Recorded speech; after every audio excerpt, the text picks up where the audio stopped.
Good morning बच्चों। आज हम क्लास 12th सीबीएसई बोर्ड का हिंदी सिलेबस और पेपर का पैटर्न कैसा होता है इसका फुल एक्सप्लेनेशन करेंगे। ये सरल भाषा में आपका होगा। इसमें हम देखते हैं सबसे पहले क्या 11th एंड 12th दोनों का ही देख लेते हैं।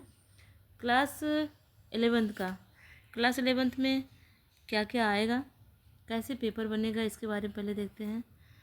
देखिए, तो सबसे पहले क्या देखने जा रहे हैं, परीक्षा हेतु पाठ्यक्रम विनिर्देशन, मतलब परीक्षा में किस तरह के निर्देशन आएंगे, किस तरह से क्वेश्चन आएंगे, कितने खंड होंगे, ये सारी चीज़ें। जैसे प्रश्न पत्र 3 खंडों का, खा और गा में होगा, यानी कि पेपर हमारा 3 खंड में होगा। का खंड में अपठित बोध पर आधारित प्रश्न पूछे जाएंगे, सभी प्रश्नों के उत्तर देने होंगे।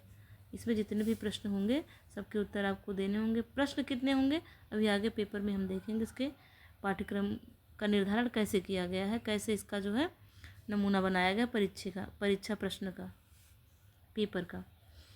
तो अपठित बोध में एक गद्यांश रहेगा, एक पद्यांश रहेगा।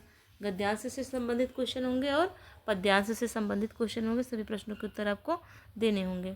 इसके बाद सेकंड जो है आपका खंड खा में क्या है, आपकी पुस्तक जो चलती है अभिव्यक्ति और माध्यम, जो ग्रामर पोर्शन है, जो व्याकरण का है क्वेश्चन, वो इस पुस्तक से अभिव्यक्ति और माध्यम पाठ्य पुस्तक के आधार पर पूछे जाएंगे। प्रश्नों में विकल्प दिए रहेंगे, सारे क्वेश्चन बहुविकल्पी होंगे खंड खा में। और खंड गा में क्या होगा, खंड गा में आरोह भाग 1 और वितान भाग 1, यानी कि आपकी दोनों पुस्तकें, उन पाठ्य पुस्तकों के आधार पर प्रश्न पूछे जाएंगे। प्रश्नों में आंतरिक विकल्प दिए रहेंगे, यानी कि वैकल्पिक आंसर होगा, विकल्प दिया रहेगा। एमसीक्यू रहेगा उसमें भी। अब देखते हैं परीक्षा का टाइम क्या होगा। टाइमिंग इसकी निर्धारित समय 3 घंटे का होगा। कितने का होगा नंबर, 80 नंबर का पेपर आपका होगा, 3 घंटे का होगा और 80 नंबर का होगा। अब किस तरह से इसमें जो है आपका विभाजन किया गया अंकों का, उसको देख लेते हैं। तो सबसे पहले खंड का देखते हैं। खंड का में क्या होगा, एक अपठित गद्यांश जो 250 शब्दों का होगा। इस पर आधारित बोध, चिंतन, विश्लेषण, बहुविकल्पी प्रश्न होंगे। अति लघु उत्तरात्मक प्रश्न पूछे जाएंगे, लघु उत्तरात्मक प्रश्न पूछे जाएंगे, मतलब यानी कि छोटे आंसर वाले एमसीक्यू आएंगे। उसमें से 10 क्वेश्चन रहेंगे जो आपको सारे क्वेश्चन करने होंगे। 10 क्वेश्चन पूरे के पूरे करने होंगे। इसी तरह से अपठित पद्यांश का भी होगा, उसमें भी ऐसा ही होगा। पद्य आपको दिया रहेगा, उसमें विकल्प दिए रहेंगे, सबके जो है आंसर आपको देने होंगे, जितना भी क्वेश्चन आपसे पूछा जाएगा। इसमें भी एमसीक्यू क्वेश्चन ही होंगे। सेकंड आपका आता है खंड खा में अभिव्यक्ति और माध्यम। खंड खा में अभिव्यक्ति और माध्यम पुस्तक से आपका रहेगा। अब देख लीजिए, आपका अभिव्यक्ति और माध्यम जो पुस्तक है वो 11th और 12th में दोनों में सेम पुस्तक, वही पुस्तक रहती है। उसमें से कुछ पाठ जो हैं आपके 11th में चलते हैं, कुछ 12th में चलते हैं। तो 11th में कौन कौन से पाठ रहेंगे उसको देख लेते हैं। देखिए, एक है ये फर्स्ट सेकेंड, और ये 9 चैप्टर 10 और 14 और 15 तथा 16 पर आधारित, मतलब 1, 2, 9, 10, 14, 15 और 16, ये इन पाठों से संबंधित क्वेश्चन आपको 11th में पूछे जाएंगे। बाकी जो बच रहा है इसमें वो आपके सिलेबस में नहीं है, वो 12th में है। तो आगे देखते हैं। इसमें देखिए, दिए गए अप्रत्याशित विषय पर लगभग 120 शब्दों में रचनात्मक लेखन कीजिए। ये आपका एक क्वेश्चन आएगा, 4 दिए रहेंगे, उसमें से एक करना होगा, जो कि 6 अंकों का होगा। एक क्वेश्चन करेंगे, 6 अंक आपको मिलेंगे। लगभग 120 शब्द का होना चाहिए। ये अप्रत्याशित विषय रचनात्मक विषय होगा, अपने सोच के आधार पर लिखना पड़ेगा। दूसरा क्या रहेगा, 5 अंक का आपका आता है औपचारिक पत्र लेखन। पत्र लेखन रहेगा, विकल्प दिया रहेगा, उसमें किस टॉपिक पर करना है, क्या करना है, सब दिया रहेगा। आपको फॉर्मेट याद होना चाहिए, उस फॉर्मेट में लिखेंगे तो आपको पूरा का पूरा नंबर मिल जाएगा। इसके 5 अंक मिलते हैं। तो आगे देखते हैं। इसके बाद आपका आता है आरोह और वितान बुक जो चलती है आपकी, बुक से संबंधित क्वेश्चन आएंगे। उसमें काव्यांश पर आधारित 5 प्रश्न होंगे, 5 अंकों के, ये करने होंगे आपको। 3 प्रश्नों में से किन्हीं 2 प्रश्नों के उत्तर आपको देना होगा। किससे? काव्य खंड पर आधारित प्रश्न, यानी कि जो पाठ में कविताएं हैं उससे संबंधित आपको 3 प्रश्न दिया रहेगा, उसमें से आपको 2 करना होगा और लगभग 60 शब्दों में। ये 3 अंक का होगा, जो 6 अंक, आपको 2 क्वेश्चन करेंगे आपको 6 अंक मिल जाएंगे। काव्य खंड पर आधारित 3 प्रश्नों में से किन्हीं 2 प्रश्नों के उत्तर लगभग 40 शब्दों में, 2 अंक का होगा। ये 3 में से 2 प्रश्न करना है, ये 2 अंक का होगा। आप 2 क्वेश्चन करेंगे, आपको मिलेंगे 4 अंक, 2-2 अंक दोनों क्वेश्चन पे मिल जाएंगे। पहला क्या था? ये 60 शब्दों में था, ऊपर जो दिया गया है ये 60 शब्दों में था, और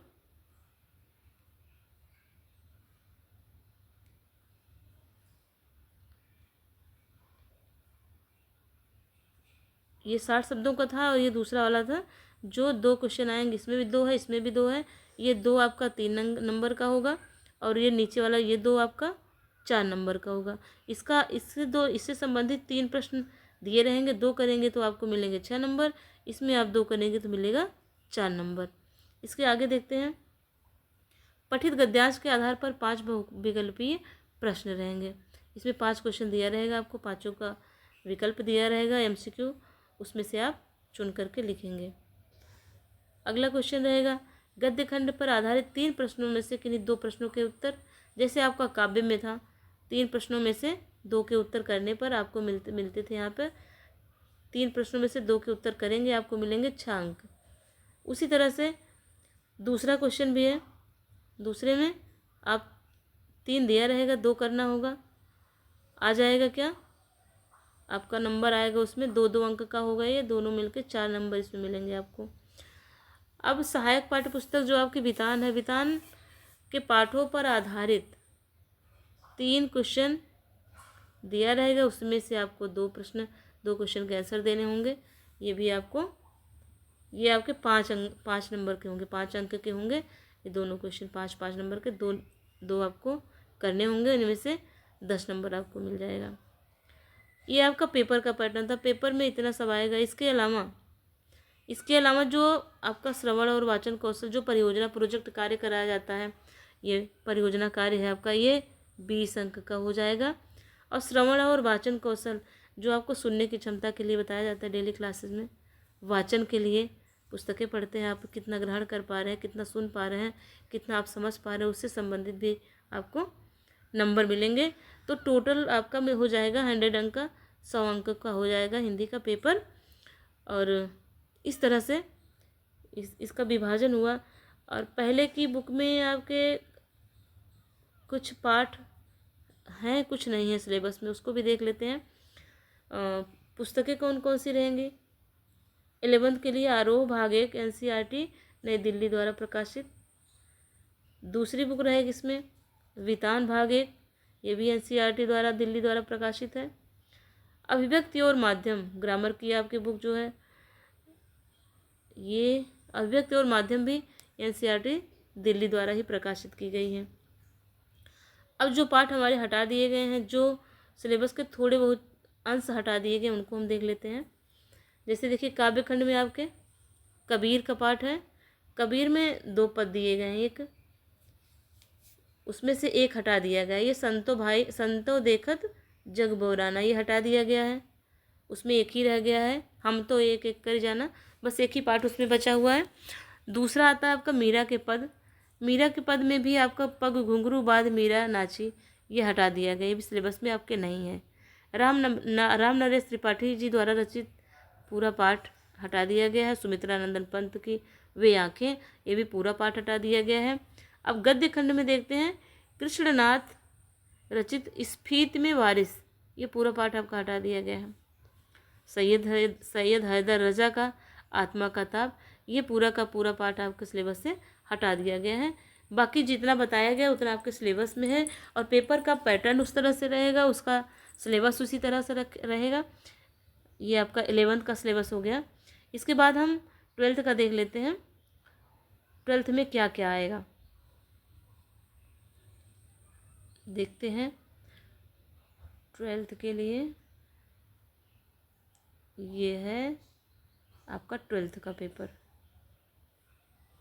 12th में क्या आएगा, 12th में भी उसी तरह से आपका रहेगा। इसमें भी 3 खंड होंगे, क ख ग, और खंड का में अपठित बोध से संबंधित प्रश्न पूछे जाएंगे, और खा में वही बुक वाला क्वेश्चन आपका अभिव्यक्ति और माध्यम का, और गा में आरोह और वितान जो आपकी पुस्तकें हैं उन पुस्तकों पर आधारित प्रश्न पूछे जाएंगे, और प्रश्नों के विकल्प जो है वो दिए रहेंगे। बाकी हम देख लेते हैं कैसा इसका पैटर्न आएगा और सिलेबस में हमारे क्या है, ये चीज़ें हम इसमें आगे देख लेते हैं। अब देखिए इसमें जो है ये भी आपका 80 नंबर का रहेगा। 80 नंबर में 3 घंटे का आपको टाइम मिलेगा। अब 3 घंटे में क्वेश्चन करेंगे। इसमें भी आपका अपठित गद्यांश रहेगा, वो भी लगभग 250 शब्दों का होगा। उसमें बोध, चिंतन, विश्लेषण पर आधारित बहुविकल्पीय प्रश्न पूछे जाएंगे। उसमें से 4 विकल्प दिए रहेंगे, जिसमें से आपको एक विकल्प चुन करके लिखना होगा। सही विकल्प होने पर आपको 1 नंबर मिल जाएगा। और ये रहेंगे टोटल क्वेश्चन आपके 10, मतलब कि 10 अंक का रहेगा, और 10 क्वेश्चन रहेंगे गद्य से संबंधित। इसी तरह से अब पद्य में भी ऐसे अपठित पद्यांश आएगा एक आपका, वो लगभग 100 शब्दों का होगा। उसमें भी किसी विषय पर मतलब दिया रहेगा बोध, उससे आधारित बोध, सराहना, सौंदर्य, चिंतन, विश्लेषण आदि पर बहुविकल्पीय प्रश्न पूछे जाएंगे। ये बहुविकल्पीय प्रश्न भी आपके 1 अंक के होंगे। एक क्वेश्चन पे आपका 1 नंबर मिल जाएगा।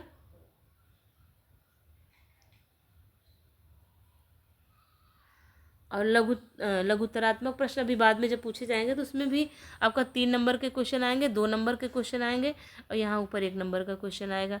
तो सबसे पहले इधर देखते हैं खंड खा में क्या दिया रहेगा। खंड खा में जो अभिव्यक्ति और माध्यम पुस्तक है, दोनों में सेम पुस्तक चलती है। वही पुस्तक 11th की रहती है, वही पुस्तक 12th की रहती है। तो दोनों में, इसके पहले अभी ऊपर हमने बताया कि 11th में कौन कौन सा पाठ है। तो अब देख लेते हैं कि 12th में कौन कौन सा है। पाठ संख्या 3, 4, 5, 11, 12, 13, मतलब 1, 2, 3, 4, 5 और 6, केवल 6 चैप्टर से आपको पढ़ना है। कौन कौन सा, वो भी ये 3, 4, 5, 11, 12, 13, ये 6 चैप्टर आपको पढ़ने हैं। इसी से संबंधित आपके पेपर में क्वेश्चन आएंगे। पहला क्वेश्चन क्या रहेगा, इसमें भी आपका अप्रत्याशित विषय पर रचनात्मक लेखन रहेगा, जो आपका 6 नंबर का रहेगा। 6 नंबर का होगा। 4 दिए रहेंगे, उसमें से आपको 1 करना होगा। अगर एक क्वेश्चन आप कर देते हैं, ये लगभग जो है 120 शब्दों का होगा, और 6 नंबर आपको पूरी तरह से मिल जाएंगे। दूसरा क्या है, पाठ संख्या जो है आपका, मतलब उससे संबंधित, बुक से संबंधित ही आपके क्वेश्चन पूछे जाएंगे। 2 अंक का होगा, 4 प्रश्न होंगे 2-2 नंबर के। 8 अंक आपको मिल जाएंगे, और 8 अंक लगभग 40 शब्दों में होगा, और 4 अंक और 2 प्रश्न फिर पूछे जाएंगे 4 अंक के, 8 अंक का। मतलब कि इससे संबंधित फिर आपको 16 नंबर इसमें भी फिर मिल जाते हैं लिखने वाले में, जो आप लिखेंगे। पहला लिखेंगे कितने में, ये 2, 4 वाले में, और इधर 4 अंक का। इसमें भी आपको 8 अंक यहाँ मिल जाएंगे, और 8 अंक यहाँ मिल जाएंगे, दोनों मिला करके यहाँ 16 अंक आपको मिल जाते हैं। फिर इसके बाद ये ग्रामर की बुक का पोर्शन ख़त्म होता है। आता है खंड ग आपकी पाठ्य पुस्तक जो है, जो आरोह भाग 2 और वितान भाग 2 पढ़ते हैं, उससे संबंधित आपको 40 क्वेश्चन दिए जाएंगे। 40 क्वेश्चन है, 40 अंक, सॉरी 40 अंक आपको मिलेंगे। 40 अंकों में कैसे विभाजन किया गया है इसको देखिए। पठित काव्यांश पर आधारित 5 बहुविकल्पीय प्रश्न दिए रहेंगे।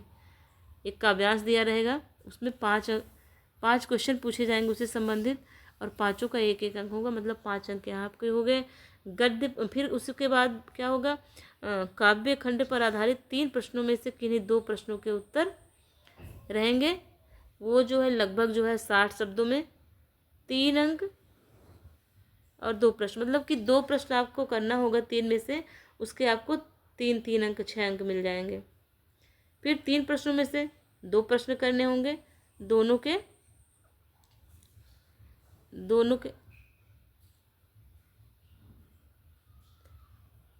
इधर से आपको फिर 2 अंक मिल जाएंगे यहाँ पे। और गद्यांश पर भी एक गद्यांश दिया रहेगा, जिस तरह से पद्यांश रहता है उसी तरह से गद्यांश भी दिया रहेगा। गद्यांश में से भी आपको करना है कितना, 5 प्रश्न दिए रहेंगे। एक सेकेंड। गद्य खंड पर आधारित 3 प्रश्नों में से किन्हीं 2 प्रश्नों के उत्तर देने हैं आपको, और दोनों के अंक आपको 3-3 अंक, मतलब 6 अंक का हो जाएगा ये यहाँ पर। और फिर गद्य खंड पर आधारित 3 प्रश्नों में से किन्हीं 2 प्रश्नों पर उत्तर दीजिए, तो ये भी आपका 2 अंक का 2 प्रश्न, मतलब 4 नंबर का यहाँ भी हो गया आपका 4 नंबर का 2 क्वेश्चन। इसके आगे वितान जो आपकी आधारित पाठ्य पुस्तक है सहायक, उसमें से 3 क्वेश्चन में से आपको 2 के करने होंगे, 2 के आंसर देने होंगे, और उसमें से 5 अंक आपको मिल जाएंगे। 5 अंक का क्वेश्चन है, 5 के 2 क्वेश्चन आएंगे, दोनों करने पे आपको 10 नंबर यहाँ पे मिलते हैं। ये आपका पेपर पैटर्न रहा, सिलेबस रहा। और इसके अलावा जो प्रैक्टिकल हो जाता है हम लोग का, परियोजना कार्य जो करते हैं, जो 20 नंबर का 30 नंबर का अलग से मिल जाता है, वो श्रवण और वाचन के आधार पर आपको दिया जाएगा। और परियोजना कार्य जो प्रोजेक्ट फाइलें बनवाई जाती हैं उसके आधार पर दिया जाएगा। उससे संबंधित स्कूल में आपको बताया जाएगा कैसे कैसे क्या होता है। बाकी पुस्तकें कौन सी लग रही हैं 12th क्लास में, 12th क्लास की पुस्तकें आपकी सबको पता है।